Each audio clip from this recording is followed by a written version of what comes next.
SCG, Passion for Better.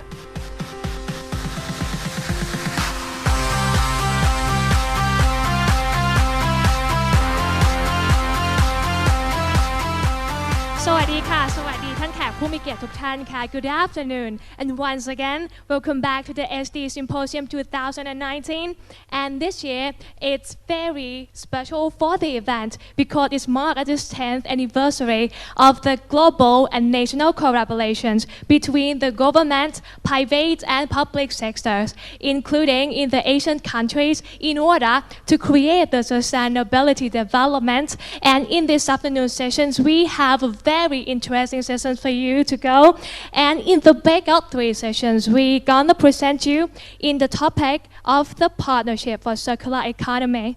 And me, Sasini Amon Ratanakorn from SCG, will take this opportunity to bring you to the panel discussion. แต่ว่าก่อนที่เราจะเข้าสู่ในช่วงของ panel discussion นะคะในโอกาสนี้ค่ะสำหรับผู้มีเกียรติท่านใดนะคะที่ใช้อุปกรณ์ translator headset ค่ะสามารถปรับโหมดเปลี่ยนภาษาได้เลยนะคะโดยเลื่อนไปที่ในหมายเลข 4 channel 4 นั่นเองค่ะและ Firstly, before we get started, I'd like to welcome you with a special talk by Mr. Jorge Chediek, Director and Envoy of the Secretary General on South-South Cooperations of UNOSSC. So please give a big round of applause for Mr. Jorge.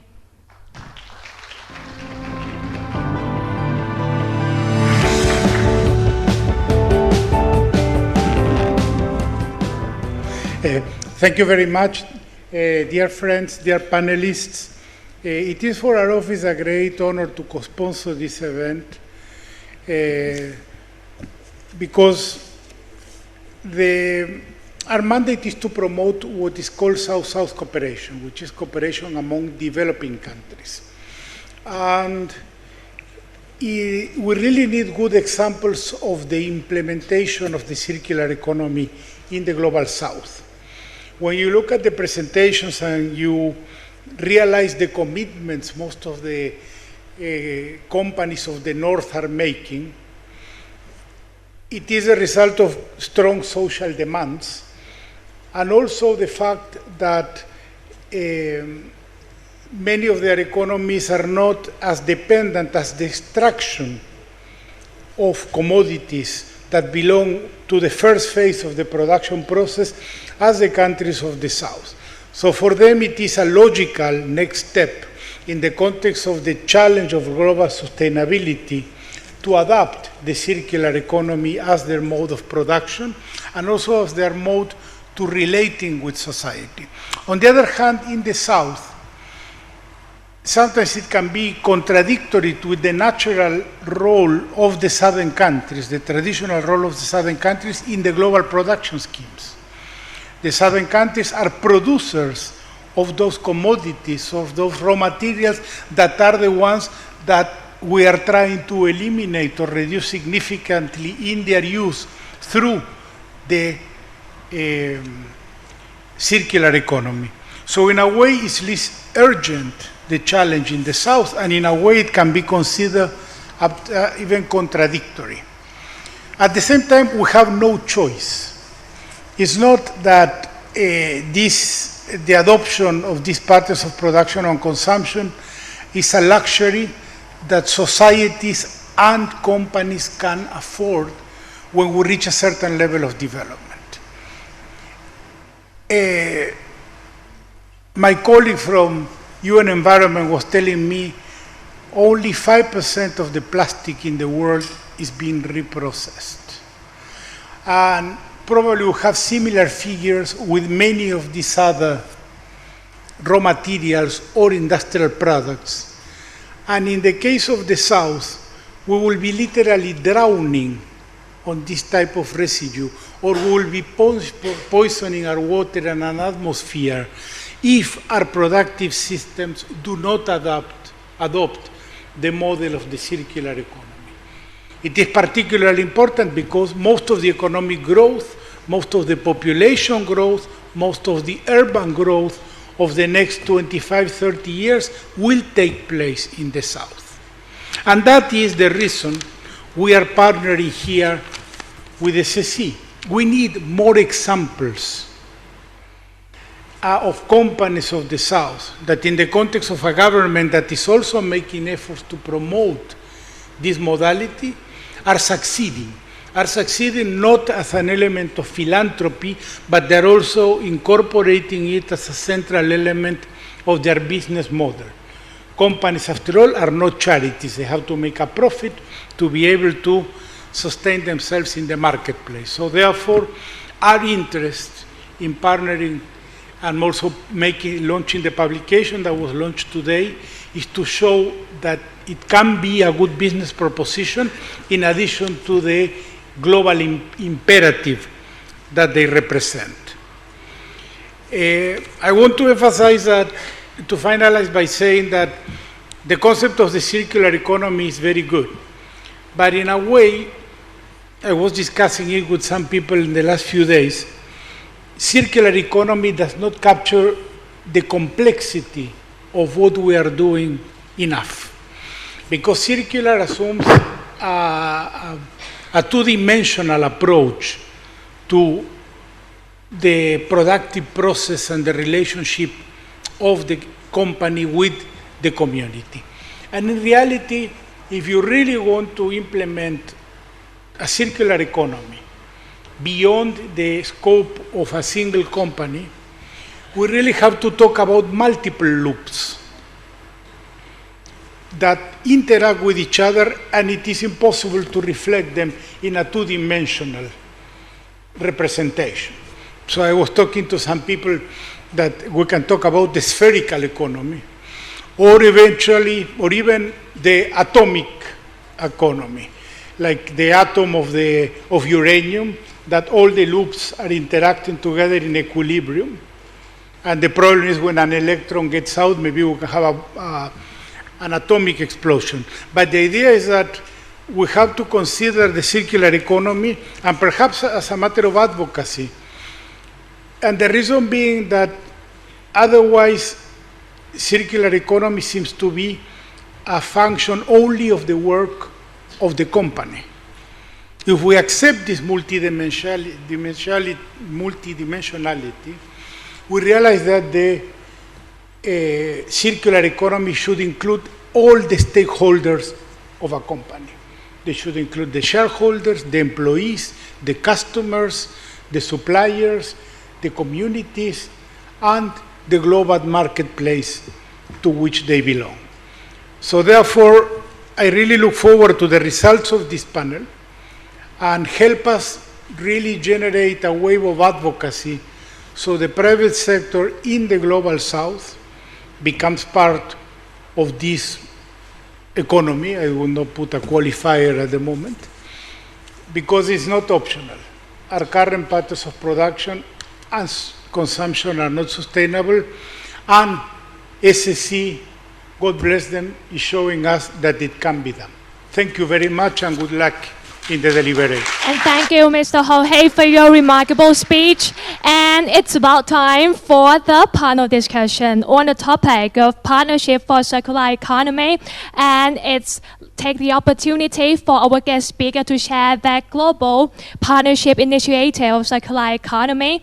And in this session, our guests, ladies and gentlemen, please give a big warm welcome to our special moderator for the session, Ms. Anthea Mulakala, Senior Director, International Development Corporations of the Asia Foundation. Please welcome.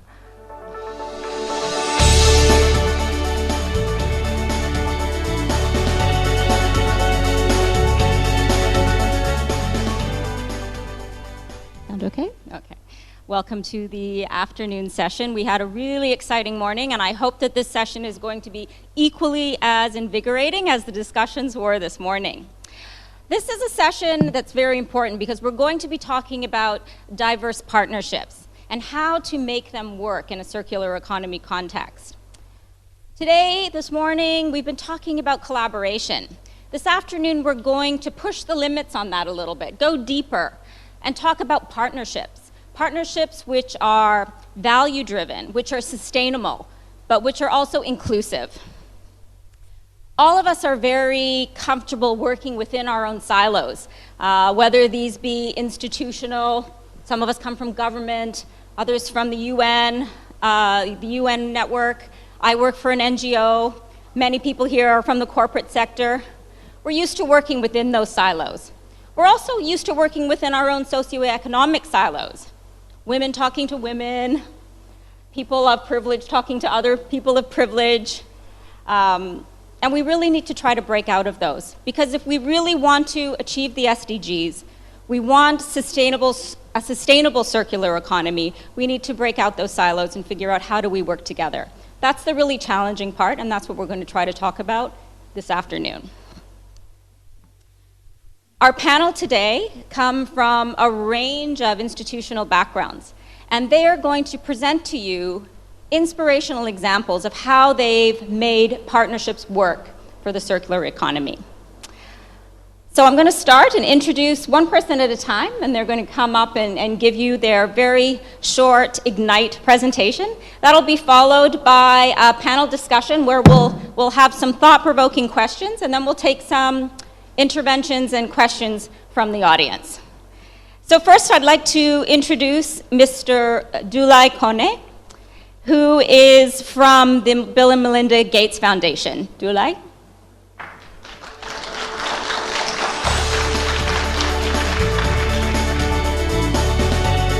Thank you, moderator.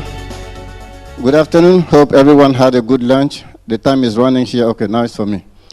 So, good afternoon, everyone. My name is Doulaye. I'm sanitary engineer by background. Okay? So don't be surprised of the topic I'm going to share with you today. And it's a nice story about partnership, you will see. I'm a sanitary engineer, so when I travel in the world, and I can tell you I travel a lot, what I usually go and look at these things. Toilet. What type of toilet people use, and how do they look like? I work at the Gates Foundation on a program focusing on water and sanitation. We've invested the last 7 years, 200 million to try to improve this. If you are poor today in the world, you use a toilet which is in this range, okay? Left-hand side of the picture. If you are rich, it's on the right-hand side. And these are pictures from $1 Street. It's a very fantastic website which shows what's the range of inequality in the world. Toilets today are not inclusive, are not equal. And independently of what you use here, those toilets always pollute the environment and distribute diseases, disseminate diseases in the environment. People get sick, people die, because the waste which is collected and generated by this toilet is not properly treated and disposed. It's very unfortunate. I joined the foundation in 2011. It was 2009 when I got an invitation from Bill Gates to go for a meeting. I was very surprised. Bill Gates and toilet, what is the connection? But I got there and he was surrounded by top scientists. And all the conversation was, hey, why sanitation cannot be resolved? It's killing people, it's polluting the environment, it's a major contribution to child death. What can we do? So since then, I joined 2011, and the challenge we're taking now is trying, for 200 years, no innovation has happened in the toilet. It's only the same thing. If you use pit latrine, people have used that before. Ceramic toilet and the flush toilet invented 200 years ago. It's the same thing we use today. Every single other technology has evolved in the world. Okay, we can do better. We're in the 21st century. We want to be sustainable citizen. So we're looking for technologies, toilet technology that would operate without today's infrastructure. We don't need to send pathogen in the environment. We don't need to pollute. It has energy. We can harness that energy. We can come up with technology that would operate off-grid. We've invested enough in partnership, in great ideas. Now we need to take it to the next level. And this is one of the biggest events we hosted last year in November in Beijing. And we invited SCG to come and present. This is Bill Gates on the picture, introducing the new categories of toilet technologies that kill pathogen for real. You can use it, and you would not worry about someone else getting sick or pollution going into the environment. Not going to happen. And we need industries now to take this to market. This is where companies like SCG, global industries, who can actually develop a market, add value to what is coming from the universities to actually move this into the market. The system that SCG has developed, so these are pictures of one of the modules they are currently piloting here in Bangkok. So some of the great people behind this are sitting here in the room.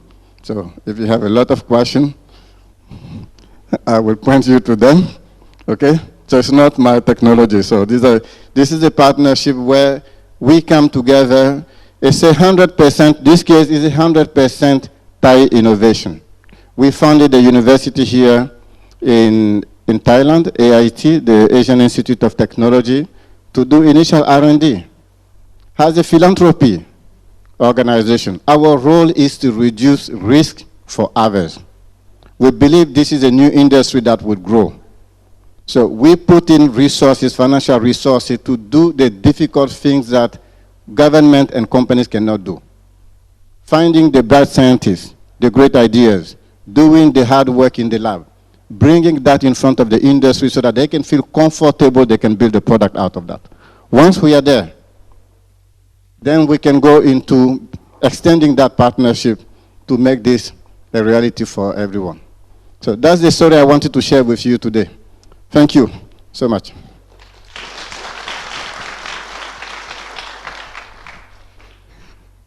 Thank you so much, Doulaye.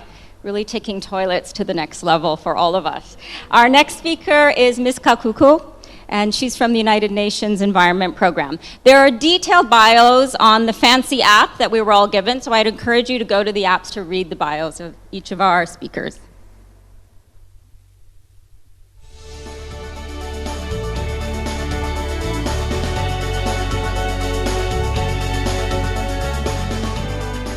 Good afternoon. Sawadika.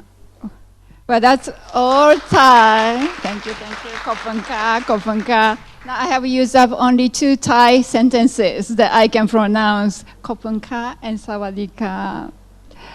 It's my great pleasure to be in front of you, to be able to share what we, United Nations Environment Program, see in a partnership and how we are contributing to achieve sustainable development through partnership and being a good partner. I was asked to highlight one issue that depicts most about how we work in a partnership to achieve circular economy. We in the United Nations cover many issues. You know, world is full of environmental issues. We never run out of issues, so I will never run out of job. That's positive or negative, I will leave that judgment to you. But one topic that has really brought us to come together, think about the problem, and really try to come up with solution in recent year is plastic pollution. Plastic pollution has really engulfed us, almost like tsunami. We are literally drowning in plastic pollution. United Nations Environment Program is the global leader on the environmental agenda. We try to be the authoritative advocate of the global cause so that nations and people can come together to address today's environmental issue, ensure well-being of people, while ensuring also the well-being of future generations. When we talk about plastic pollution and what we do in a partnership, first I have to highlight our role to increase awareness on the issue globally. In 2018, we held the World Environment Day celebration, which is the 5th of June every year, on a topic, Beat Plastic Pollution. And where did we hold the global celebration? In India. Well, India is not particularly a place that is known for clean environment, nor the good practice on plastic management. However, the President Modi has announced on that occasion that he will be eliminating unsustainable use of single-use plastic by 2022. Also, in Thailand, taking on that increasing level of global awareness, now we are supporting the local government and national government action to reduce and eventually eliminate 7 most polluting plastic items by 2027. And globally, now taking the cue that these countries are ready for further action, we have started the discussion of potentially a global treaty to reduce marine plastic litter and microplastics. So these are the roles that United Nations Environment play in partnership with government, businesses, and NGOs and individuals. I would like to ask a show of one image here, just behind me. Why we think it's so important to work in a partnership? Only by working in a partnership, we can establish collective understanding of what are the problems, and knowing the problem together is the only first step in finding solutions. When we talk about plastic pollution, often we are automatically asked to think, oh, those plastic bags that we get in the 7-Eleven, that's bad, that's evil. PET bottle, oh, you should not be carrying the PET bottle, shame on you. You should be carrying your own drinking bottle. But when we did a beach cleanup and analyzed what was collected, in one of the beach called Ban Seng in Thailand on 26th of May, these were the most predominant items that we saw on the beach. What are shocking, for example, the number 1 was rubber band. Who was thought about rubber band was the most culprit on the plastic pollution in Thailand. See, this kind of reality needs to be understood together so that our local, national, and global solution will be relevant to each locality, people, community that we work with. That's why we work in a partnership, and we United Nations Environment Program. Thank you for invitation and your attention.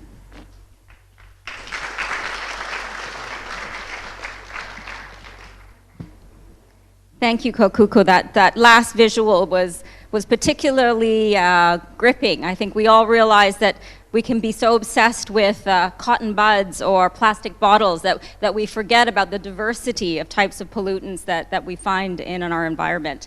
Our next speaker is Mr. Safri, coming from the Indonesian Ministry of Maritime Affairs.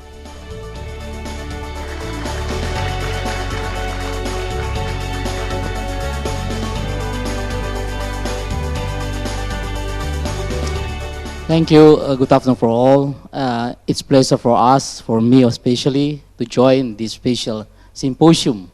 Then I would like to explain what's Indonesian progress, how we tackling the marine litter.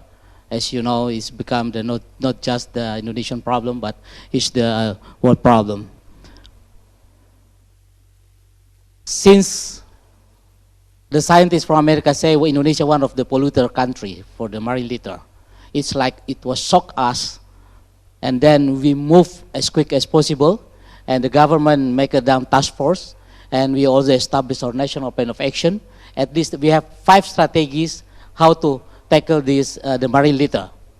As you mean, these 5, and we already mentioned, we already hear this morning about this about the change of behavior change.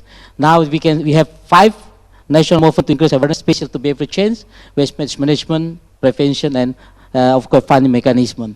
This is now we move based on 18 ministries, not just one. So in Indonesia, not just one minister. We make it 18 ministries to join together how to handle this one, and not just for central government, also the local government. And we continue this one. Waste management, we understand we have at least 6 what we have done now. Now we have also river cleanup system technology, because we understand more than 400 river along the coast of Indonesia. As under our study mentioned that 80% of marine litters coming from the land. So we have to handle this one, and also integrated solid waste management program. We started this year under the support from the World Bank, and also we started our plastic to fuel and plastic tarot. As you know, one of the program SCG, and we have the plastic tarot, and we started already since 2017. And now Indonesia is already 100 kilometers. And waste to energy, we started waste to energy since last year, and now national program Citarum Harum. Maybe you know Citarum Harum, one of the biggest river in Java, one of the dirtiest river, 2016, now it's become one of the clean river in the West Java. And we saw here, this is one of the sample. Now we move to the river in Jakarta. We use it, we call it a river cleanup system. We have the under collaboration with the Netherlands government and one of the NGO.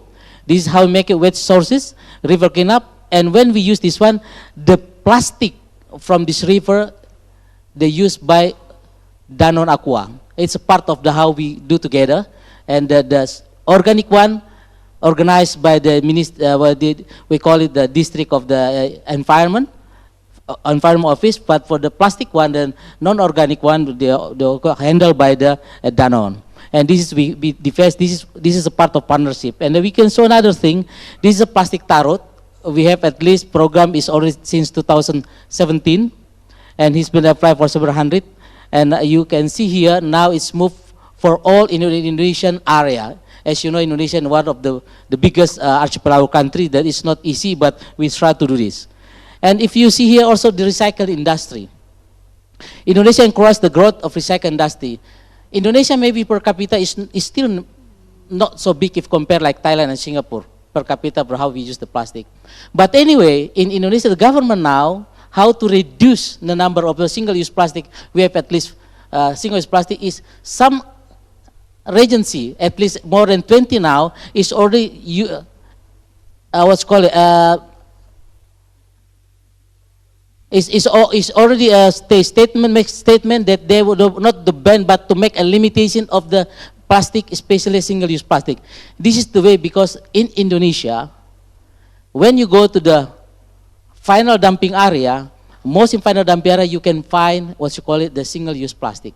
So we have to reduce the number is one. So we make some campaign how to use the multi-use plastic, and this is the part of why we ask also the industry to this one. For this reason, we make it since the September last year and early of this year, from the World Economic Forum, we call it Global Partnership in Plastic Action Partnership. Indonesia started to do in national partnership action for plastic, in national partnership for plastic action for national partnership for action. National Plastic Action Partnership. So it is start not just for the government. My colleague from SCG smile, because we do together, not just from SCG, there's also Dow, there's Chandras, there's another industries, we do together. And from SCG also, they make one program, we call it Indonesian Partnership on Plastic Waste Management. So this is a part of the program. So we understood that we cannot do by ourselves, the government. So why we do together? This is important, why we are here for the partnership. And you can see here, we started from 11 March this year. And we can see the roadmap of our program. This is the part we want to make sure that our target, our commitment, how to reduce 70% of marine litter by 2025. Everyone say, Indonesia is so ambitious. I say, no, we need to be ambitious. If you are not ambitious, it's difficult to achieve this target. Because you understand also why we have the meeting with the Minister of Environment, Thailand, to make sure it is not the problem from Indonesian water, we have the problem our water, not just from Indonesian water, Singapore, Philippine water, Vietnam water, Thailand water, we have to sit together. So we ask together. We already, we call it a Declaration Bangkok, it's done. So we have now to how to implement it, this one. This is important. So this is the moment we can do together. And hopefully, this symposium can accelerate our effort together. Thank you so much. Thank you so much, Pak Safri. I think you've given us an excellent example to show how governments from the South can really take a lead in forging strategic partnerships around a very important issue. Well done. Our next speaker is Mr. Hai from Vietnam, and he represents the Vietnam Business Council for Sustainable Development and the Vietnam Chamber of Commerce and Industry. Mr. Hai.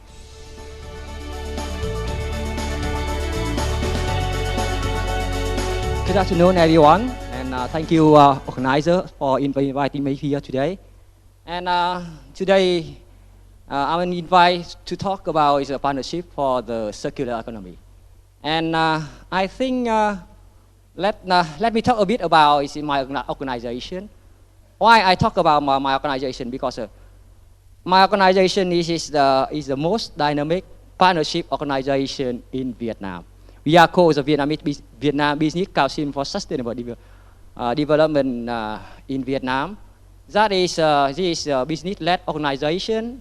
We in 2010, with the 17 business company in Vietnam, we together with VCCI, we established this Vietnam Business Council for Sustainable Development. Now we are under the VCCI. Since we established, then up to now, we are focusing on 4 areas. It's a communication and awareness raising for the sustainable development. We are focusing on training, research, and foreign relations. We are one of the 69 members of WBCSD in the world. And since 2018, since 2016 up to now, we have two key activities on our function. One is organizing this national conference on sustainable development, and the second thing is sustainable benchmarking sustainable business in Vietnam. Talking about the circular economy in Vietnam, what we have been doing now. In 2016, this is circular economy. This is the first introduced to the government of Vietnam by the VBCSD. At that time, nobody know about the circular economy. They only think about the reuse, and recycle. They do not know about the circular economy. And since 2016 up to now, And we do a lot of activity focusing on the policy advocacy, raising awareness and training, and also the pilot business model for initiative on the circular economy. And I think this is now VBCSD, we consider this is the pioneer and this is the leading organization to partner with everybody in Vietnam to carry out, to implement the circular economy in Vietnam, especially for the plastic. Let me share with you some specific initiative we are implementing now. This is we call zero waste to nature. We are partnering with the Coca-Cola, Unilever, Dow, and this is the local company, local environment company is Symposium. What we focusing on this initiative is a circulation at source. Because 10 years in the past, Vietnam, we launched a quite big program on the circulation at source for the waste circulation. But after 5 years, that program failed. And it is for if you want to recycle and recycle, it's the most important thing that we have to circulation at source. That's why we partnering with this company to do that model. And the second initiative we are doing now is to set up a secondary material marketplace. We are partnering with the Pathway 21, UNOSSC, and also the partner for green growth. And we started to implement it at the end of 2018, and up to now is for the 9 months. And we are now carrying out the first impact assessment. For the next year, Vietnam Business Council we partnering with the other organization for the PCI initiative, plastic post-consumer plastic recycle. This is we partnering with 11 FMCG company in Vietnam, and also we are discussing with World Economic Forum to participate in the alliance to end plastic, and also we partnering with some NGO in Vietnam to carry out the post-consumer recycling initiative with the support of the partnership for green growth, and also now we working with the Dow Chemical and also the Deep Sea in Vietnam for using the waste plastic for the roads. That's what we have been doing now. And I would like to finish my presentation is change for better. Waste is not waste, waste by product. Thank you. Thanks very much, Mr. Hai. That was a great example to show how within Vietnam, the Vietnam Business Council has managed to bring businesses across the country together to work in partnership with a multitude of external and internal partners. Thank you. Our last Ignite speaker is Mr. Svein from Starboard.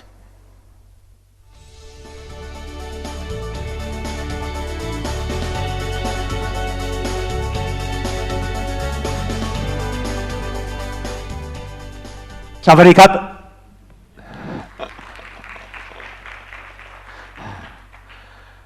how can a partnership between two very different companies create amazing and exciting change? So we'll look at a little snapshot of what we do for a living. So just hang in there for a moment.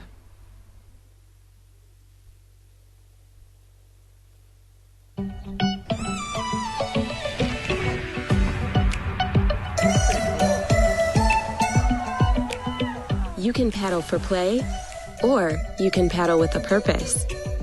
At Starboard, we try to do both.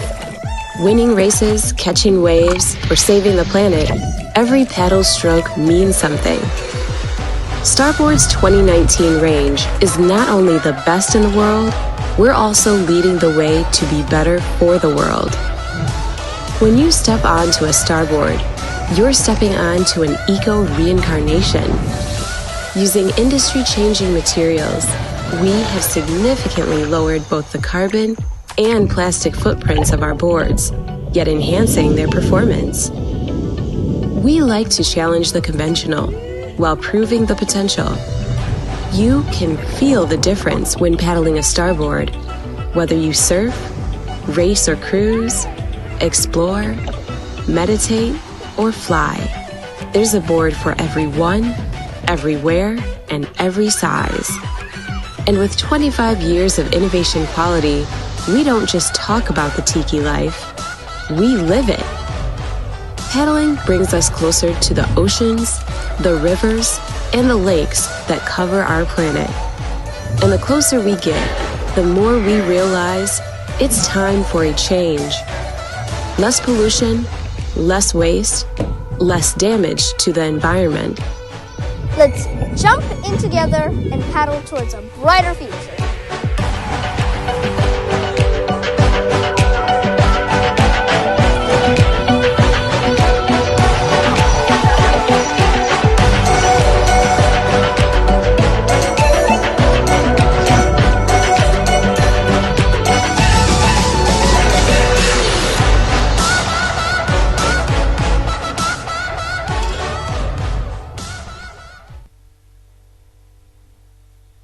Yeah, we're having fun. It's very lucky to be in this business. So I was born in Arendal, Norway, and I've been surfing around the world for 15 years. 1994, came to Thailand, started Starboard. By 2001, we became the global leaders in our industry. And what we noticed was that we also became the #1 polluter in our industry. And that was not so nice to look at in the morning when we looked into the mirror. So, from the ocean, we learned that humans and nature, we are always one. Pollution leads to loss for all of us. And now we had to work fast, and we had to take expertise from those who've been in the business for a long time. So we partnered up with people that knew ocean pollution and worked on it. #1 in the backyard, Trash Hero, is a Thai organization, fabulous organization. Parley, United Nations Technology Innovation Lab, onwards, SCG, our new partner. We will learn a lot. Then we are supporting these organizations like Trash Hero, with full eco-staffs for them, we do weekly cleanups with them, we train schools with them, universities and companies. If you wish, just connect with us and we can come into your companies, or if there's a school here, we'll work with you to see what we can share. And concerning circular economy, we're doing upcycling, changeovers, we're just getting started. But you've got a number of different materials that we use. And I guess one that is maybe quite interesting is the one with fishing nets in collaboration with DSM, a Dutch company. And we are there getting fishing nets out of the ocean in India. We bring it in, and we actually are able to upcycle it to use for a lot of different products. Pumps, fins, boxes. It works better than the normal virgin materials we had before. And then we run campaigns with them to promote them. So, commerce can drive destruction or protection of our environment. Now, how to get on the right side? We are still quite lawless. I think, Kakuko, you mentioned 2027. My daughter is 20 years then. She can't wait for that. So that's somewhere we have to work a little bit harder. Then, Korea is the only country around here that actually is serious about CO2 emission laws. Nobody else seems to even have a law about it. So, how can we in the meantime help people vote for the planet with well-informed pockets? Well, it's a milk bottle there, right? The content, we can see what's there. The cholesterol I'm not sure about, but you know, the protein is good, right? So we know what we're getting here. This is a paddleboard, all right? So there's a paddleboard content. And we can see there's some bioresin, we can see there's some recycled fishing nets, we can see the CO2 emissions on the right side, and we can see that, yes, it seems like our assembler didn't spend enough time to get the solar systems in place. And then we zoom in. And we can see here that actually, wow, okay, so this total board weight, 6.8 kilo, is actually plastic. You know, this is like fossil fuel-based raw mats, right? That's what we have to deal with. We quit single-use plastic packaging in 3 years. We haven't used plastic for 3 years. It was tough, but you got through that. Nobody ever complained not packaging our products in plastic. All right. So then we thought, what can we do then? So we thought, okay, let's at least try to find a way to bring some trash back when we sell our products. So for every board, we are collecting 1.4 kilo of ocean trash from the area Chonburi in Pattaya. And we can say that per person, 1.1 kilo ocean trash drifts into the ocean every year. So we are doing a little bit more. So if one person buys a board, at least, they take up a little bit more than the average going out. Coming now to the footprint of carbon, very interesting. Mangroves is like almost a national tree here in Thailand and the region. It's amazing. One mangrove tree absorbs 1 ton CO2 over 20 years, sticks it down in the reeds and down in the soil underneath. It's a magic miracle tree. And as you can see, for every board we sell, we plant a mangrove. So if a board is actually emitting 96 kilo, we are absorbing 1 ton. So if you purchase a board, you're actually absorbing 904 kilos. So you can buy this board and you can save the planet. In that way, we let people understand they can purchase these products or those products. Maybe price is the same, easy choice. Now, plastic labeling and CO2 labeling, it helps informing customers. We try to work this out with the Nobel Peace Center in Oslo, as they want to find ways to really go further and create some proper impact. So to get all this to happen, we set up a plastic offset program. So we first partnered with the Plastic Disclosure Project, and we calculated the plastic footprint from all our fossil fuel raw mats. Then we rated them for toxicity and lifetime, and then we issued an internal tax. With that tax, we created a fund to retrieve plastic trash from Thailand's coastline. We call it POP, and we pay 18 baht per kilo that anybody can give to us. Has to be from the coast, just in a danger zone. 3 more minutes to start saving the world. Okay? So we have to fight.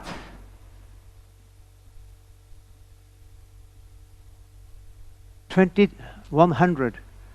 We expect 23% GDP decline. It's almost twice what we saw in 1930. This is what happens if we don't start really to act quick on climate change. This guy, super champion.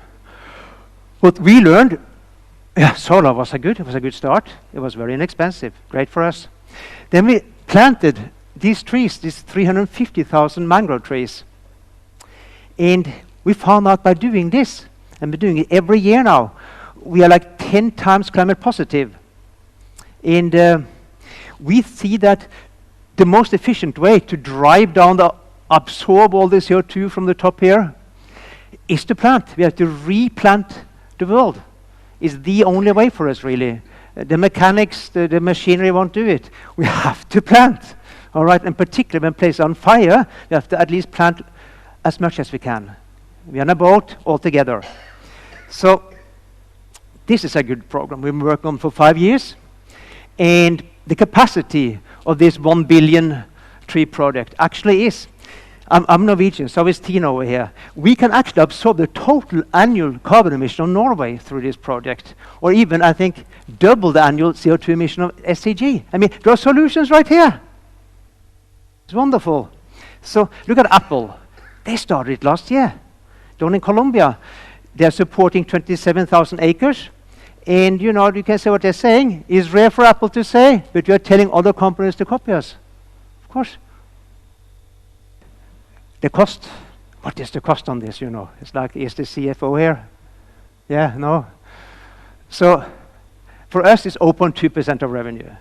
SCG, fantastic company, 0.2% approximately. They will go 1 time climate positive. And like Jack Ma, there is not a lack of money here. And be competitive. The world's first climate positive cement and chemical producer. Government projects, who wants to offer low emission buildings, there's a lot of business opportunity here. So invest into sustainable education as well. We have a lot of meetings with our different NGOs. And we try to find how can we drive something that really is going to be big to help the next generation. So develop this fantastic, exciting kids environmental ambassadors for the planet program. Helping kids to actually see the challenges that they have right now and inspire them to find their own solutions. And then we connect them to the different organizations and the different environmentalists so they can actually discuss with those that are out in the fire. And then we're finding partners to share this. The UN is one, SCG is another one. Together we can run big. We want this to be global, every single country, as many languages as possible. Kids' Voice and Circular Economy, you heard it this morning. Lily, we have to listen to them. They are our leaders in the future. Lily is a leader. Are they better informed than us? Maybe they are. Thanks. So the circle of the day, we will celebrate what we can do together. And we're thanking you for amazing work that you all do in your companies, in your cities, in your organizations. And thank you so much.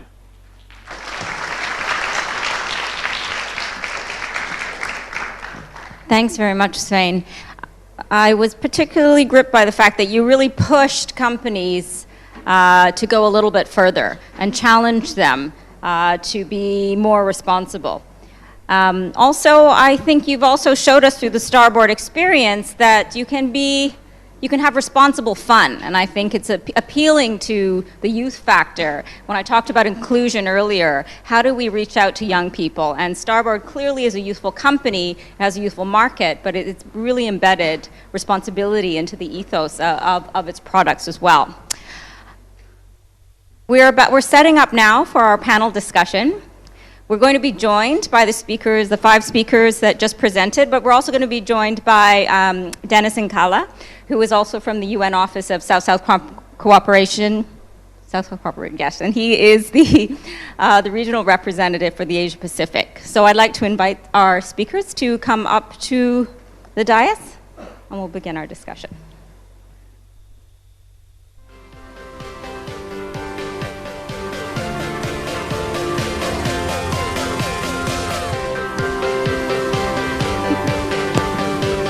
Seating. I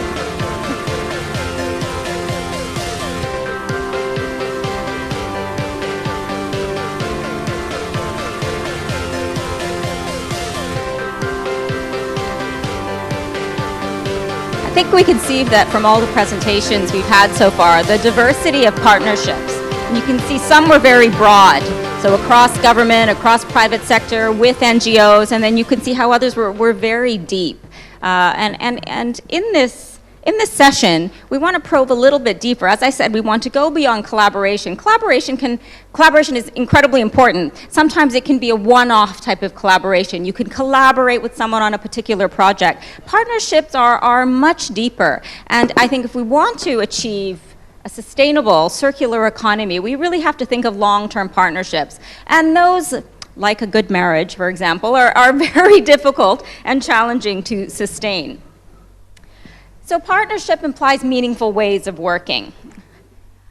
However, we saw a lot of the positive sides of the partnerships in the examples we just had, but often partnerships are laden with challenges. And this might range from having different partner objectives, working through different generations of people on your collaboration, different organizational cultures or financing models, human resource capabilities, governments in particular as partners. We know governments are so overburdened with so many people wanting to work with them. And in many developing countries, particularly from the South, this is really challenging to try to embark on all the different initiatives that are placed before governments.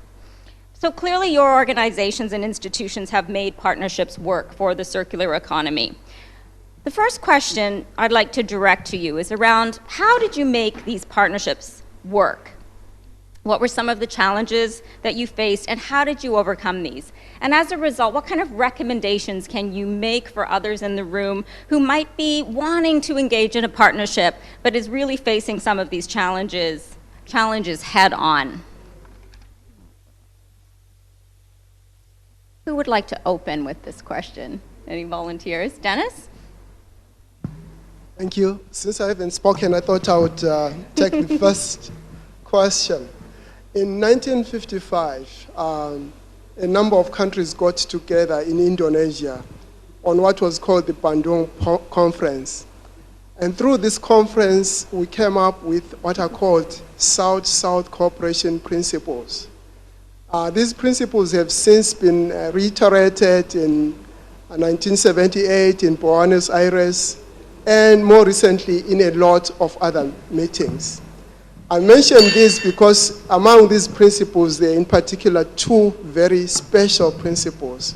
One is on solidarity, and the other one is on mutual benefits. I wanted to mention this on solidarity. Unless you can empathize with your partner, you're unlikely to be able to achieve the results that you are both targeting. And the second one is that for mutual benefits, you have to also be conscious of what the partner is interested in achieving. And so in working together, based on those principles, you can be able to achieve a joint goal. Partnerships for us are very important. In 2015, the world seemed to wake up to the idea that the problems are created by all of us, but the solutions are also can come from all of us. And hence the putting of the goal number 17 into the Sustainable Development Agenda. And thus emphasized the realization that we are all in it and we all have to solve the world's problems together. And that is a very important starting point of partnerships. I'll stop there. Thank you, Denis. I mean, you've set the aspirations very high for us with the ideals. Doulaye, can you tell us from your experience, you gave us a great and inspiring example of the toilet project. What were some of the challenges that you encountered in forging the partnerships for that project? Thank you. Yes, I didn't highlight that we were lucky to find SCG here as a partner, but it has to take more than SCG to actually make this a true reality. A lot of companies with whom we are talking, the first question they ask is, how am I going to make money in this area?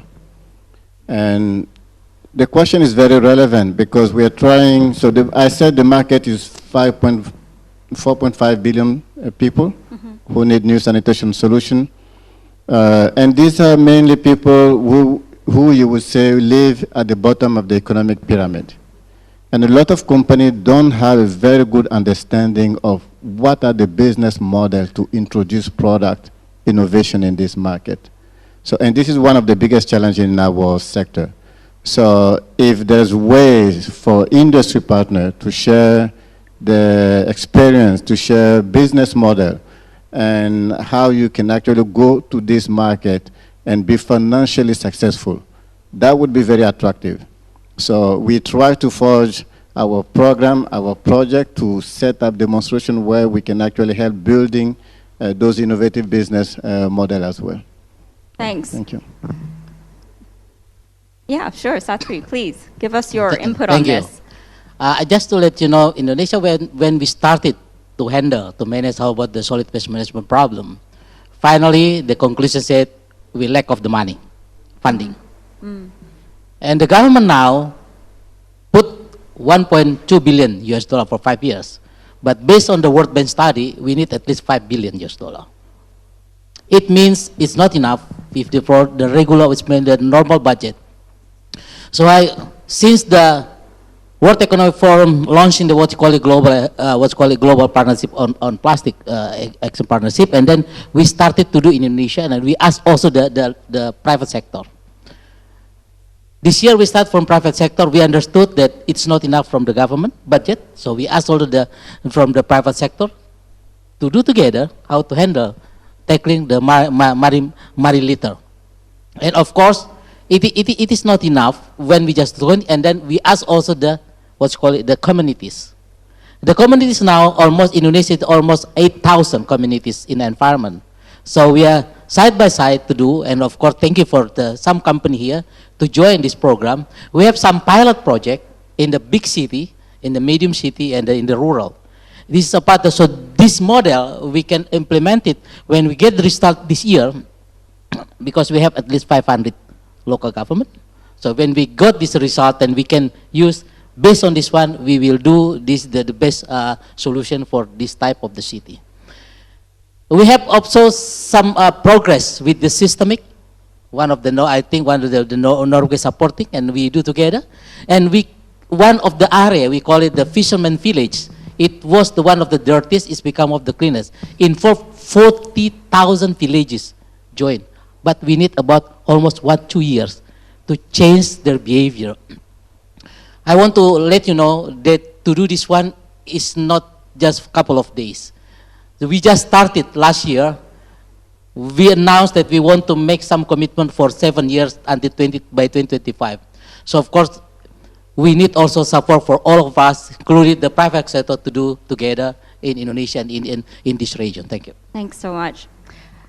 Relating to that, it reminds me that often governments and the private sector have different bottom lines, right? Governments are definitely in it for the long haul, regardless of debt or, well, there's no question of profit, really.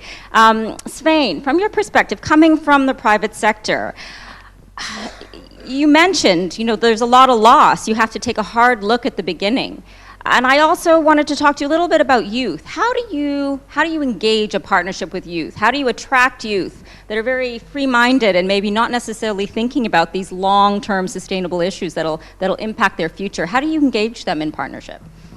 Well, like Kakuko, we met, I think, in 2017, and you labeled our company as 50% NGO and 50% private sector.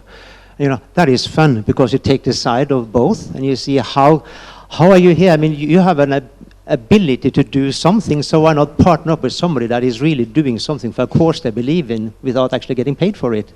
And what we found is that when we are integrating, we can learn a lot about how people actually feel, what they want, what services, what campaigns, what products are they looking for into the future. And we get to hear from the trendsetters. There's no two ways that the next 10, 20 years is going to be a huge shift where people want to purchase stuff that is built properly, and there are services around that are different from the old theme. So we learn that from NGOs. And what they did was to also build a platform for bringing in a lot of eco-interns. And that's been fantastic. I can highly recommend bringing in eco-interns to your companies. It's been fantastic. And then these interns also can go out and do great stuff afterwards. So, but if you want to embark on that, also make sure that these interns, they will want to report direct to the top management. You want to feel what's going on. It's super, it's a great experience. And also what we see is that government officials, we work a little bit with government officials here and there, and it'd be wonderful for us to do more so. The governments often feel that private sector kind of is afraid of moving forward. They don't realize that private sector is just more keen to move forward than government is. So I think they need to spend more time together, maybe even a little internship there, I don't know. So yeah, there is a lot of common ground here, and there's one particular thing I want to showcase though, is that there has been some greenwashing attempts. And as we said, 50-50 NGO, we see this happening. So if a company really wants to do something, make sure you partner, long-term partner, see how can you really participate in the activities so you get a buy-in. That is very important. So, go all the way. Thanks so much. I'm just going to switch over a little bit to look at value chains, which are really part of the discourse in the private sector. And Mr. Hai, maybe you could speak for your perspective of different companies in Vietnam. How do you reach an agreement or a partnership with a company that might be, or an organization that might be outside your value chain? Is that more difficult to forge a partnership?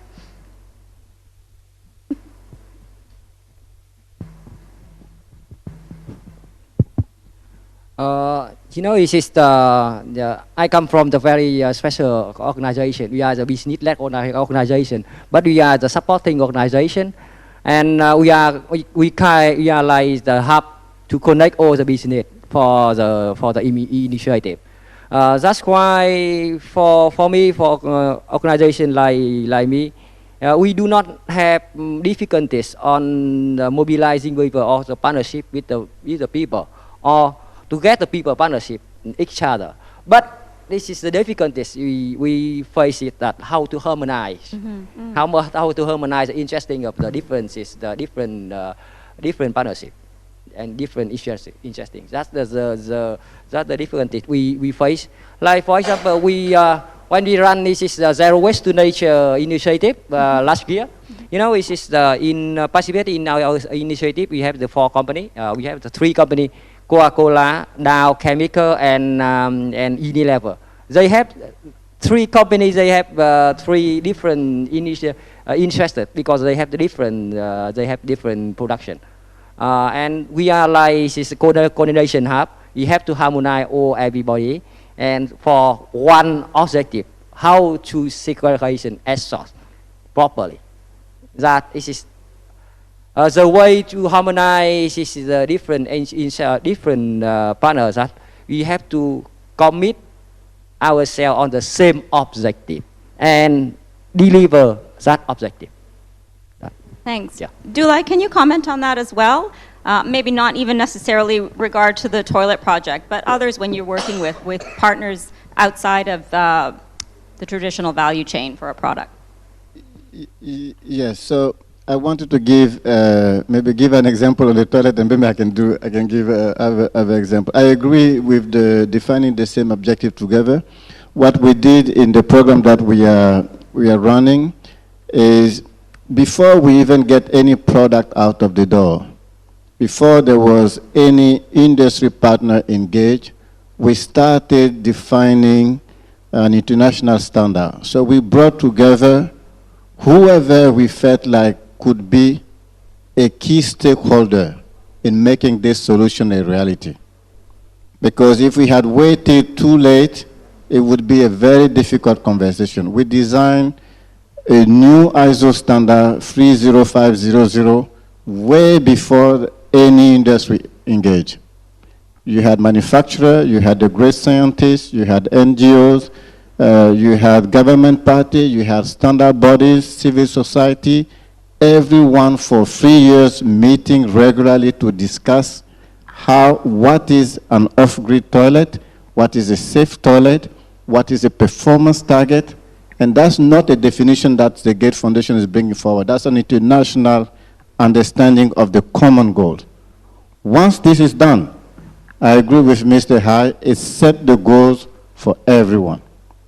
So now let's move. So the other contribution I want to make is Gates Foundation has an organization. We are a philanthropy organization. There's nothing we can do without partnership. Technically, we are an investment company. Our return on investment is measured by the number of lives that our partners can help saving. But on the other hand, if it's a private company, we want them to be profitable in trying to do that. So making sure that we set structure, rules to make sure that each of these partners can actually be connected and work together to deliver on the same mission.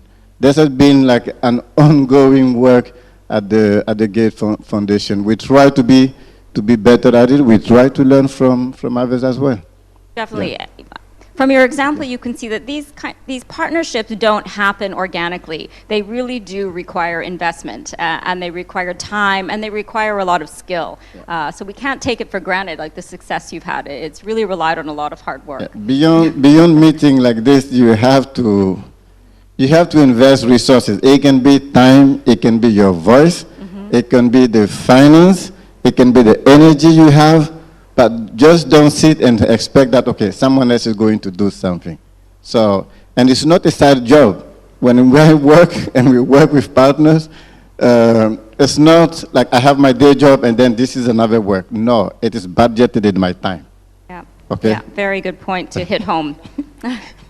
Kakuko, I want to turn to you, coming from the United Nations perspective, and when we look at this region, given some of the challenges that we've just highlighted, what role can regional institutions or regional alliances play? These don't necessarily have to be government institutions, but they can be, like ASEAN, for example, or they can be corporate alliances, like the Alliance for Plastic Waste. What's their role? What should their priorities be? What do you see as kind of the priorities right now?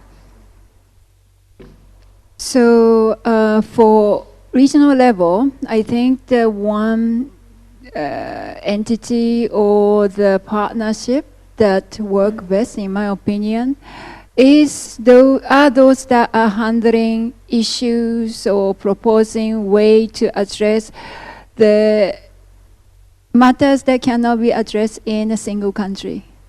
For example, trade. I'll go back to the example of the plastic pollution. The trade in waste plastic is very hot topic in this region at the moment, which already having the global repercussions. The global recycling industry is $20 billion industry because few countries in this region have changed their policy and law on how the waste can be imported or exported. That global industry have to shift completely their way of business. Now, such issue cannot be looked in or addressed by any single country. It doesn't matter how big you are. So such issue will really merit entity that can handle, bring people from national, local stakeholder together to focus and discuss and coordinate their action at the regional level. ASEAN, I think, is quite fit to start highlight the importance of issue, which they tried to do in the recently adopted ASEAN Marine Debris Implementation Framework and Declaration. G20 also recently adopted the implementation framework of their Marine Litter Action Plan, and waste management and waste the trade is also highlighted as a key topic for country to look into. I also want to mention a little bit about this relationship between business and government. I just want to say that maybe 20 years ago, the business were seen as a sector that only look at the profit. I think that has changed already. Small companies, especially the new one that we call social entrepreneurs, are springing up everywhere. And by default, their mission is not only about profit making. They want to do good to the society, to the planet, while making enough profit to continue their work. Big companies, multinational like SCG, I don't think they are only driven now by profit, because you have obligation to stakeholder, and the United Nations Environment Program choose our partner very carefully. We partner with SCG. We partner with the Coca-Cola company, IKEA, also the Starboard, and few others. Why? And Central Group also. Why? Because they have shown that they want to do more than corporate social responsibility. They are willing to share their business information, and through their core business, want to get closer to a more sustainable way of business being. Thanks. Mr. Hai, I want to turn to you one more time. Because your association is quite unique, it's an alliance of businesses within Vietnam that are looking at sustainability. Is there something similar in other countries in the ASEAN region, for example, or is there any network of business councils that are looking at sustainable development? Or should there be, if there isn't? I think, as far as I know, in Asian country, I think is there the business council for sustainable development in almost of Asian country. Especially, I think in Thailand I also have, in Singapore also have, and I think I know. So my question is, are they talking to each other? Yeah, so is there some kind of regional platform? Yeah, we are. You know, it is for all the BCSD. We are. It is one of the. We are in the same loop of WBCSD. And for example, so for the plastic pollution or some the same issue, and we are discussing and we are working together for the initiative. Thank you.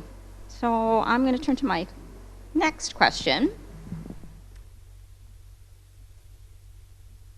Turning specifically now to Mr. Safri, we want to talk a little bit more about Indonesia. So you gave us quite an enlightening presentation on how the circular economy is working and in Indonesia and the work of your industry.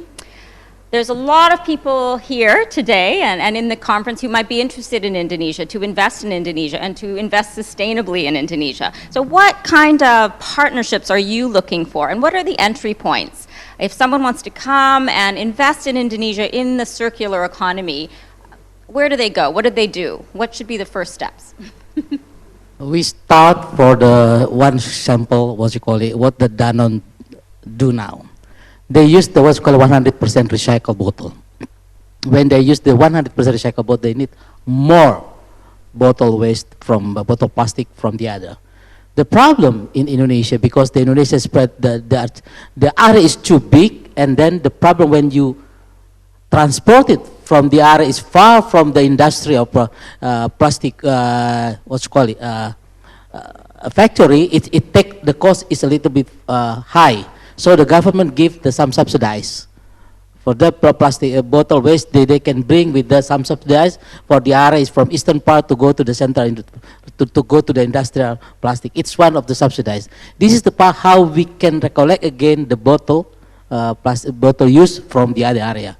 The second, I just mentioned you, in Indonesia at least 10 million ton plastic every year.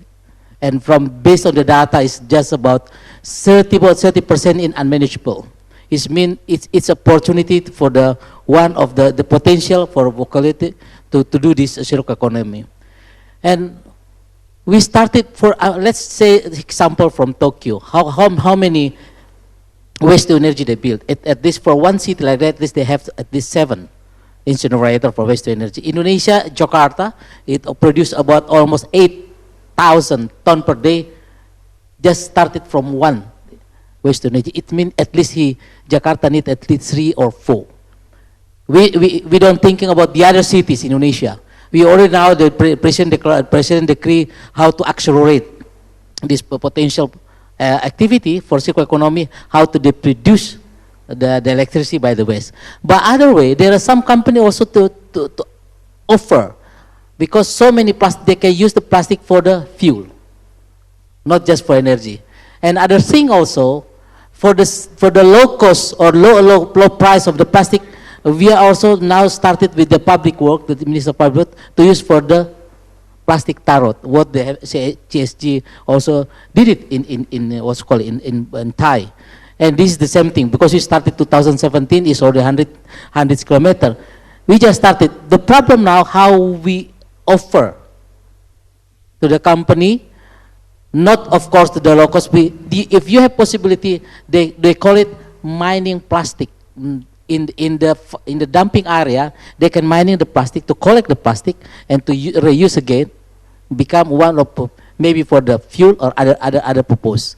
So this is also opportunity we offer to you for the company, that not just you can use the other plastic, but Indonesia has the abundance of plastic waste. So we started, since 3 months ago, we stopped to import, because the import is easy for the private sector. Get the plastic is just easy to collect the number of plastic. But now we have, when we stop with the import plastic, it means we have the what's called effort to collect all the plastic waste in Indonesia. This is also one of the opportunity for us. That the partnership in this case, the government asks for the collecting system, because we understand if the private sector do the collection system more effective and more low cost, and is more efficient how to collect the plastic waste for other purposes. That's a great example of the partnership between government and private sector, because the government has to really set the regulatory framework and say, we're not importing any more plastic, and then it's, leave it or try to rely more on the private sector to do what they can with this plastic that's already circulating nationally. Thank you. Mr. Hai, what about from your perspective, for Vietnam, where are you looking for sustainable partnerships for circular economy, and how can people find how to invest in Vietnam that way? Let me say with the same point with this is the panelists come from Indonesia. I think this is the story of Vietnam is the same story of Indonesia. It's 1 month ago we banned the import of the plastic, and it is some small and medium company. They use as a recycled material. Even they have to close but the government have to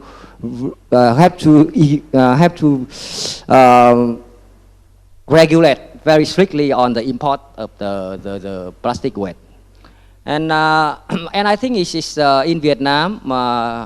If you want to entry to Vietnam, I think a lot of opportunity and for the circular economy in Vietnam, because you know it is in Vietnam for this year and next year, a lot of it is the framework and new policy will be issued will be for facilitation circular economy model in Vietnam for the next decade, from the 2021 to 2030. Thanks. Anyone else want to jump in on that? I think we were talking specifically about countries, so I think I'll move to the last question. We heard when Doulaye spoke earlier how challenging it can be and the types of resources that we need to make partnerships possible, to make them really work for circular economy.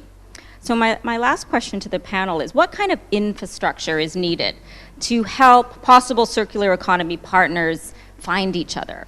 So today I've learned about all kinds of new initiatives, all kinds of interesting partners that I wouldn't have known about before, or my organization, the Asia Foundation. We work in 18 countries in Asia, but now I've discovered there are so many different people and different partnerships that we could forge in our work, and I'm sure other people have found that similar. You know, what kind of institutional framework or infrastructure do we need to help people meet each other, find more deeper ways to collaborate? Denis? Yeah, I'll try to start again from the global level. As we know, a lot of the birds that happen, like the pollution, the plastics, they affect individuals and countries, even though some of them haven't had an input into generating those wastes. But what is important then is what do we do?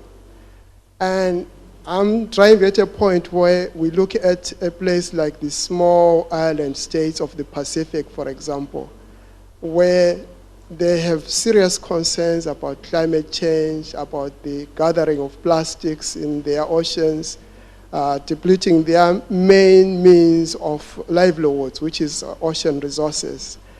And so you need to have partnerships that can address this kind of situation, because in their case, most of these countries don't have the resources to address these issues.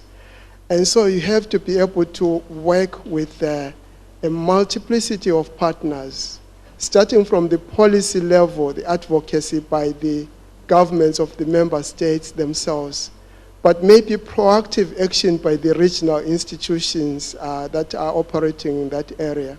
And then, of course, you need the support of the multilateral system. And finally, but not least, in order that we don't continue to perpetuate this situation, we need the private sector, we need the individuals, the households to also contribute.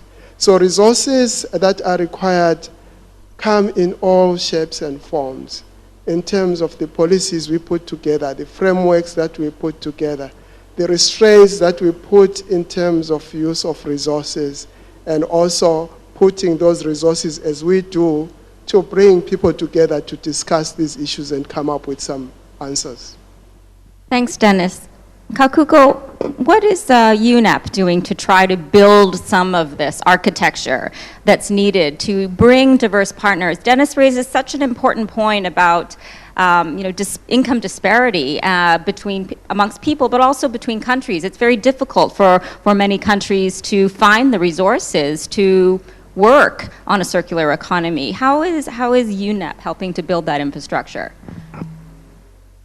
When I think about infrastructure, I think about both soft sort of capacity / infrastructure, and also infrastructure, hardware and the funding. Let me start with funding one. We have heard earlier from the Alliance to End Plastic Waste. I must say that UN Environment Program has we are really watching their progress very closely, because we have very high hope for what they can achieve. Because on the waste management, we have had a long-term deficiency in investment going to local administration.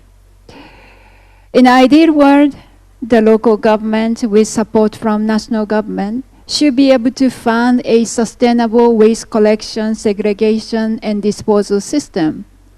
But that ideal world, unfortunately, do not exist in majority of the world. So we need an investment coming from another source because that problem have been there for decades and we can't wait any longer. So alliance like the one we heard earlier has a very strong target to bring that long needed investment into the local government and administration. So we really hope that would materialize in Asia, specifically in Southeast Asia very soon. Another very important soft part of infrastructure, which is very needed and where UN environment help most, is to bring science to decision makers, particularly those scientists, NGOs, activist decision makers, including those may not be so prominently represented today, like informal workers, marginalized populations, women, for example. Well, this room, I think representation is much better than the earlier bigger room. But, you know, when you have different gender group, then, you know, the additional perspective about SDG and the inclusiveness usually come about, including creativity. So in November, in Bangkok, we'll be organizing something we call Sea of Solutions Week. It's a partnership week. I hope many of you will be there. SCG, I understand, will be very keen to be partner with us, and where we would like to bring the partners in the plastic pollution solutions, covering very wide aspect and parts of the society: women, informal sector, marginalized community, migrant, NGO, government, and opinion and decision maker in Asia. Thank you. Doulaye, from your perspective, the Gates Foundation is a unique organization, founded from a very large multinational corporation, but has managed to address these issues at multiple levels, very much has policy influence, as well as doing very on-the-ground, highly impactful work. So from your perspective, what kind of architecture, soft or hard, do we need to advance this agenda that helps bring partners together in particular? Thank you. I think what we all have in common here is the challenge to build and develop a new industry. Circular economy, yes, it's very new. I heard a lot today about all the new alliances that are being formed, like, 8 months ago, 6 months ago, 1 year ago. So it's very telling. So this is what we have in common. So we have to be working across the soft and hard issues. Soft, you mentioned it. Who are the policymakers to engage? Yes, the UN is on the table, but what's the framework that would define what a successful or sustainable circular economy? What are the regulations? What are the institutions who would be implementing this? So if it was the Gates Foundation working on this, this would be like a major undertaking, because that's what we do. We have a division, 100% global advocacy on issues that we tackle. The R&D was mentioned by the CEO this morning. Building a new industry, you have to bet on innovation. What are the best practices, and how do you roll out those innovations into the market? We have to make the bet that if we are addressing in the value chain a market failure, that has to be addressed by the private sector. How do we make sure that the rules are set for the private sector to be financially viable? What type of relationship between government and private sector? would support that. Investment is key. You would go to any investment window today. They do business as usual. And we're sitting here thinking the next 25 years, and all the funding sources are like very conventional. So unless this is disrupted, it would be very challenging to see quick success. So that would be one major area, I would say, for any of those alliances which are being put in place right now to also address. Yeah. Thank you. Thank you. You raised a really important issue as well about measurement. And I think that's an area, well, it's an area that we're obsessed with in the development cooperation landscape, how to measure impact. And normally we don't think of it in financial dollar figures. We often think of it about impact on people, whereas the private sector is often thinking about results or output in terms of financial indicators.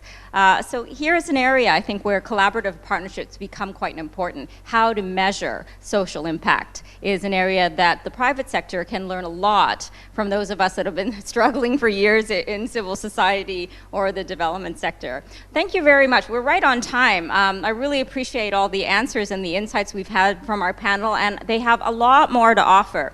So we're going to turn it over to the house, the floor now. We're going to do this in the old-fashioned way, as opposed to putting the questions up on the screen. I think we can still do that, but we have helpful people around with microphones. So if you have a question, please raise your hand. Try to keep your questions or comments very short, and I will take them in groups of 3.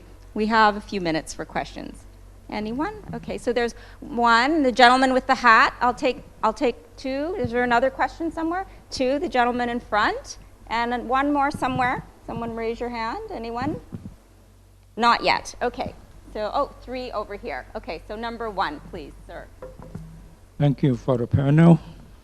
I'm Thai pupil and a lecturer in a university in Thailand. I'm very interested in this topic and very much concerned with this problem for a long time. As I understand, your explanation touched to the point.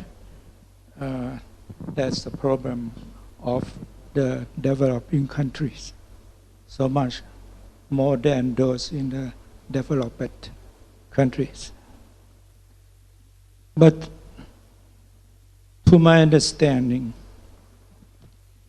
I think the problem of the countries or the developing countries are from the people who is not responsible enough or doesn't take responsibility individually to take care of this problem itself. When we talk about the collaboration and partnership, seems to me that it's not the first step. It's just the second step.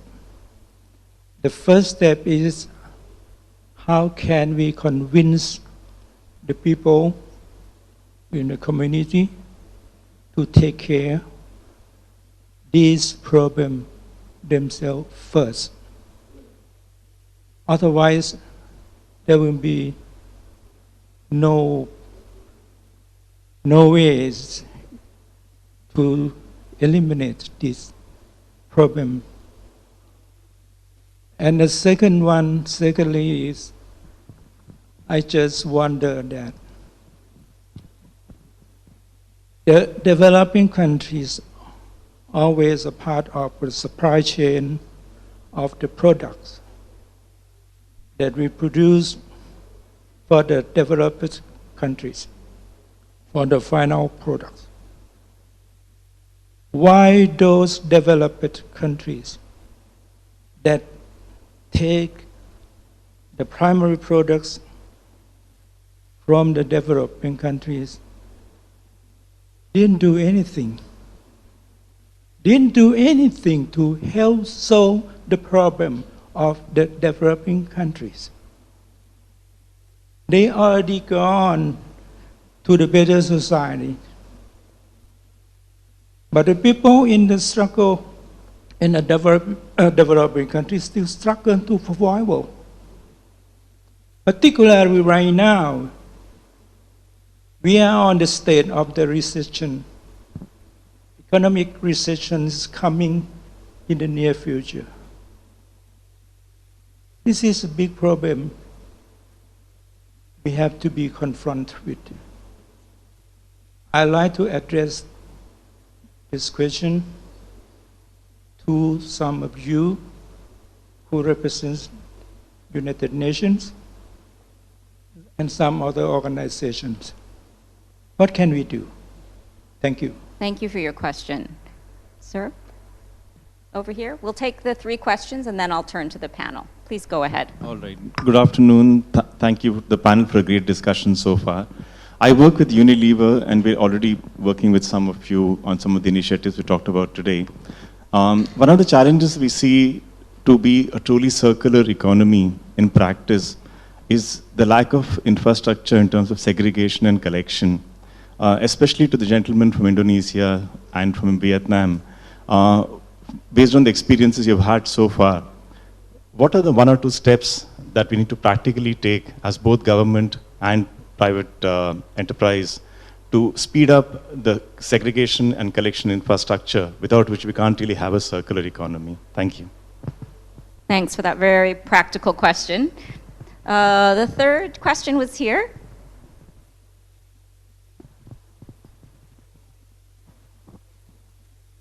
Hello. I'll give a very short question. It's very simple because there's a lot of CEOs and whatnot here as well.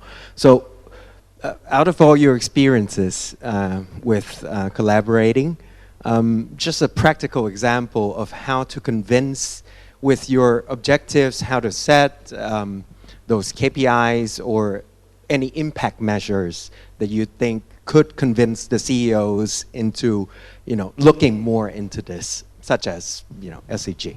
Yeah, thank you. Thank you so much. All right, the first question highlighted age-old problems that we have around post-colonialism, directed towards our UN colleagues, but I would welcome a response from someone else as well. Sure. Do you have a mic?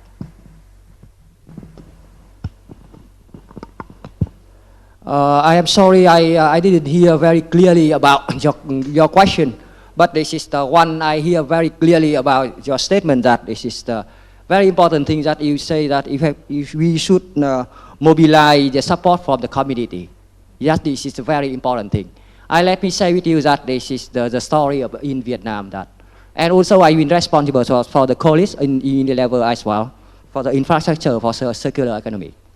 It's 10 years in the past when we do segregation at source, the program, and with a lot, with a lot of support from the different foreign country, and also with a very, very good political will at that time, but the program failed. Why fail? At the beginning, it's the community, they participate in the program, they try to do with their best to segregation all the way as short as their family. And they support the government, they support the program. But this is the infrastructure of for the environment company. They cannot collect it segregated waste to bring it from the family to the landfill, to the infrastructure of the environment company. That's the thing, and that's the problem still happen until now. You know what? And that's why each community, they said that when they secret, but they don't see the impact. They don't see any impact. They don't see any change. They don't support anymore. That's the most important thing, that we need to mobilize the support from the community. That's why when we recall the circulation at source last year, we try to work with this community. We work with very clearly, very carefully with every family. And also we also work with one NGO to try to and to collect what the community to secret at their family to bring to the company, environment company. And that, I think this is now is a program. I think this is the border now. Is all I can say is a success. And now is the Ho Chi Minh City. They want to scaling up that border in Ho Chi Minh City. But the problem is still the problem. The infrastructure for the circular economy, infrastructure to collect this circulation waste, bring it for the recycle factory, and still problem. And that's why it's one very model recycle factory in Ho Chi Minh City now. They do not have material for production. While you have the mic, can you answer the second question as well about how to step up that practice in Vietnam? You know, it is now in Vietnam. Now we try to work with different private sector like Unilever, like Dow, like Coca-Cola, like just Alliance to stop plastic waste, and try to build to develop a recycle industry in Vietnam. And we hope that step by step for the next decade we will have. And I think this is what can I say with this is the colleagues in Unilever that I think next year or 2020 is the three environment companies that will have the infrastructure to collect secret waste. Yeah. Thank you. Denis or Kakuyu, do you want to take the question of the North-South divide? Thank you very much. I think there are a number of southern countries that would largely tend to agree with you that not enough is being done to address their situation. And their situation is they are aspiring countries for development. But at the same time, they are increasingly facing these negatives, which I call the bads, which are generated from the practices that have been ongoing for a very long time. Just to give you an example, a few weeks ago, there was a summit in the Pacific, small island states, and they wanted immediate actions to be taken in the region to mitigate climate change. What happened is that there wasn't quite agreement with some of the major players in the region, particularly their partners, developed partners. And the frustration is very evident from the newspaper articles that came from the region and so on. And so in that regard, yes, a lot of countries feel not enough is being done. But the question maybe is, are there any positives that we can see in terms of the way forward? Because we cannot look back in the past. What happened, and what is left is to try to rectify it. But I think where they become very concerned is the lack of change in terms of behavior, even in the face of what science is telling the community. That some of the countries in the Pacific will be inundated by, I think by 2060, completely inundated, and maybe inhabitable not too far from the 2030 Sustainable Agenda date. And so what is important, I guess, for us in the United Nations is that we continue to advocate for working together. I started with talking about positives, how if we empathize, if we have solidarity, we would look at each other and say, we have to help those Pacific islands. And that maybe the economy is not necessarily the most important thing if people are facing a stark reality that in a few decades they will not exist at all. So, yes, I agree with you, but let's not throw away the baby with the water. There are some positives that are taking place in terms of collaboration, and we cannot, with one label, describe all developed countries. There are some who are making an effort, particularly in their locales, to make sure that the issues of circular economy are enhanced. And lastly, I wanted to say that even those that are not extending that to other countries, as long as they're doing it within their own countries, it would eventually have an impact in terms of how we use the resources, how we end up with these negatives that are spreading into the other countries. Thank you.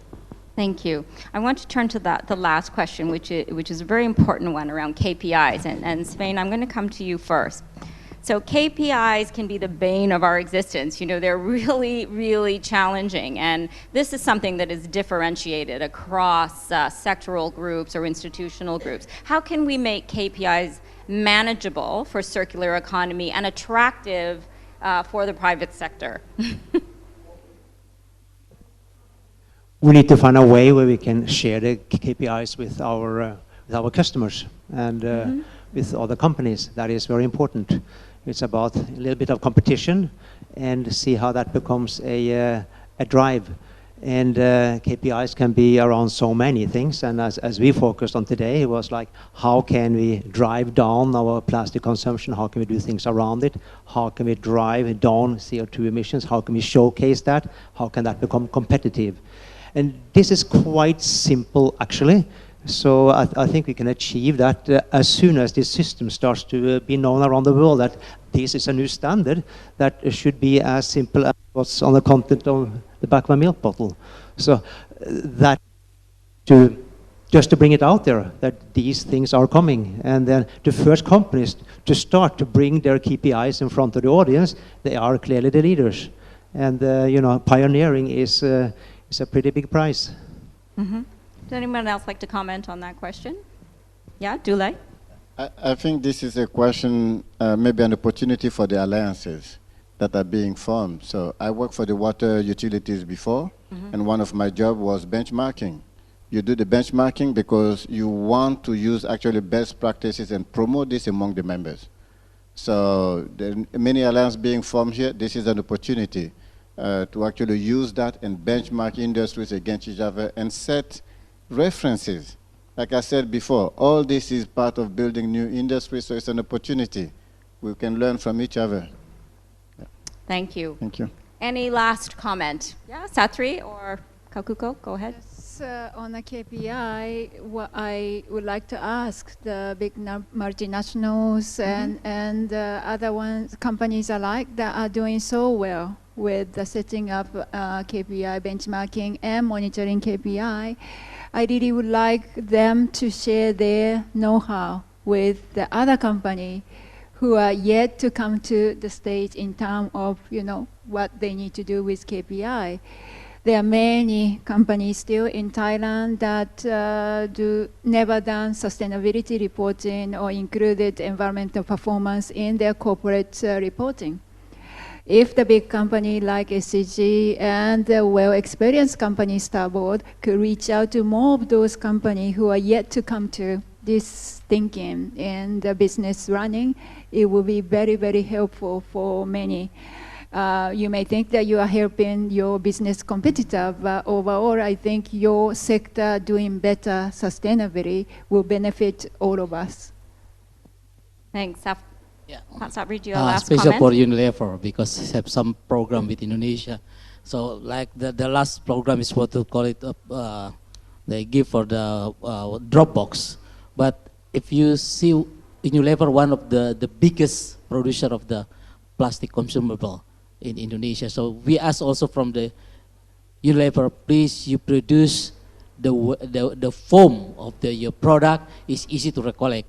but something in the sachet way is difficult. Is in the number of the, and then from the plastic layer. This is also a part that we discussed with the special from Unilever, how can you produce something that we can easy to recollect. This is important. It's a part because so many Indonesian people use the product of the Unilever that we want to make sure the problem of the waste from your product we can recollect again. Thank you. Thank you so much. I'd like to thank our panel so much for all their excellent comments. I'm going to try to summarize in the next 2 minutes what we've discussed today. I think we've covered a lot of really important issues. The first issue is the importance if you want to achieve a successful partnership around circular economy, it's really important to have common objectives, and that's easier said than done. And so having common objectives, having a common purpose, figuring out what your different roles are requires resources, and it requires effort and requires a lot of commitment. So before we get to the action, we have to invest in the process, and that's critically important, and create some sort of framework for that. So that's the first point. The second is that bottom lines may be very different. Doulaye said earlier how Gates Foundation, they measure their bottom line is about people's lives. Governments have different bottom line. They're thinking about national interests as well as the lives of their citizens. In the UN sector, in the international development sector, we also think differently. Corporates think about financial profits.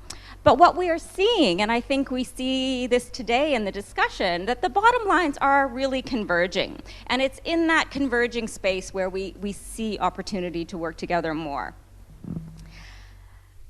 A third is, in our diversity, we have an expression in the development sector called common but differentiated responsibilities, and this comes out of the discussion around South-South cooperation, and I think that applies really well to collaborating on circular economy. If we have common objectives, but we work in different sectors, we have different specializations, we have different roles to play, how to bring those together, which is really important. And here we can see that policy and the enabling environment is as important as the action and the resources. And this is why it's very important to have collaboration between government and the corporate sector and civil society. We talked about infrastructure and architecture, and I can't stress how important this is. Regional infrastructure and the role that regional organizations can play, whether governmental or private or councils, they can be important in terms of bringing together a learning forum, for example, a platform for learning and sharing, also for setting principles, establishing shared KPIs that we can apply for our work across the region, also for the importance of data. Data is incredibly important. It arms people. It gives people the ammunition they need to advocate for many of these resources. How do we collect that data?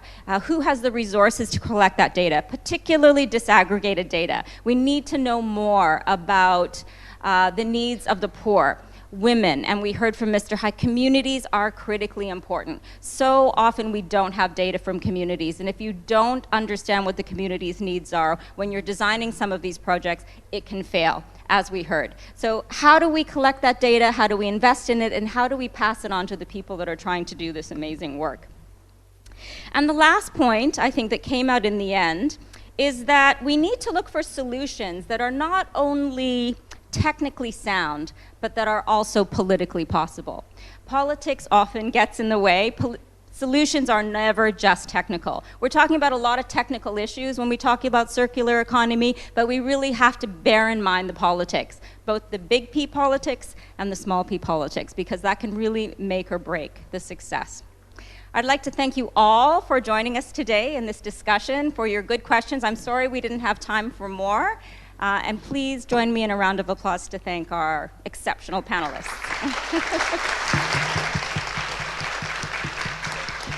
Yeah, and thank you all very much, our panelists and our moderator. Thank you very much. And today we've learned a lot about the examples of how the one organization can drive the circular economy practice into the reality by creating the collaborations with others, or you can say the partnership with others as well. And it's not about the silo, breaking out all the silo, but trying to a diversity of partnership, like take a photo together. It's a memorable session like a Breakout 3. We discuss on the partnership for circular economy. Let's take a group photo together.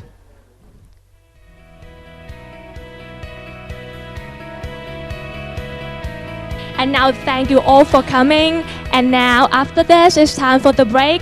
Let's take 30 minutes break in front of the convention downstairs on the 22nd floor. And see you again on 4 p.m. because we have a very interesting session. Have a strategic proposal presentation. For Thailand, Waste Management Way Forward by Prime Minister General Prayut Chan-o-cha from 4 p.m. to 5:30 p.m. at Panelist Hall downstairs, and see you at 4 p.m. And today, thank you all for coming and be a part of this amazing event. Thank you very much. Have a nice evening. Thank you. ขอบคุณค่ะ